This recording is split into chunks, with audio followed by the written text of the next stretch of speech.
ఆమె పైన దేశవ్యాప్తంగా కూడా చర్చ జరుగుతోంది. 30 మంది సభ్యుల బృందంలో సిబిఐ అధికారులు, సిఎస్ఎస్ఎల్ నిపుణులు ఉన్నారు. వీరందరూ కూడా శాస్త్రీయ పరిజ్ఞానము, అదృశ్యమైన సాక్ష్యాలను కూడా కనుగొనడంలో నిపుణులుగా పేరొందారు.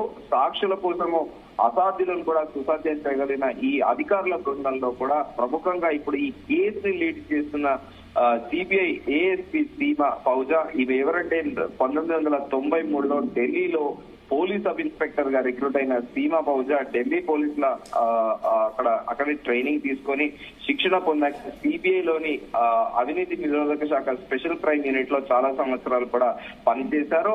తర్వాత 1998లో అక్టోబర్ లో సీమా పౌజాకి ఇన్స్పెక్టర్ గా కూడా పదోన్నతి పొందారు. ఆమె ఇన్వెస్టిగేషన్ స్కిల్స్ చూసి సీమా పౌజాకి 2013లో డిఎస్పీగా పదోన్నతి ఇచ్చారు. ఈ సమయంలో సీమా పౌజా హ్యూమన్ ట్రాఫికింగ్ ఒకటి, at the same time women trafficking, అలాగే మత మార్పిడి హత్యలు, మైనర్ గర్ల్స్ పైన జరిగే నేరాలు, హత్యలు, రేపులు అన్నిటికి సంబంధించి పలు కేసులను కూడా శోధించి నిందితులకు శిక్ష పడేలా కూడా సాక్ష్యాలు సంపాదించారు.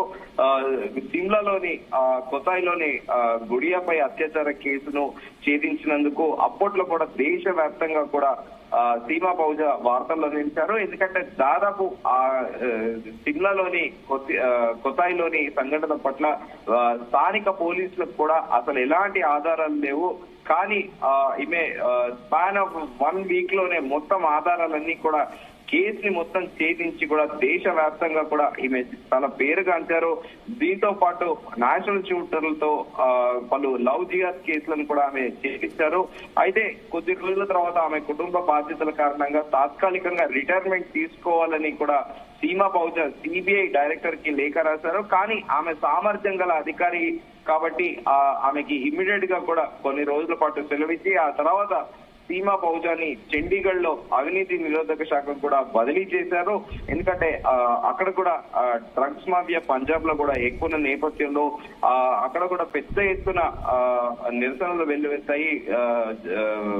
ఉడతా పంజాబ్ అనే మూవీ కూడా వచ్చింది పంజాబ్ లోని డ్రగ్స్ గురించి.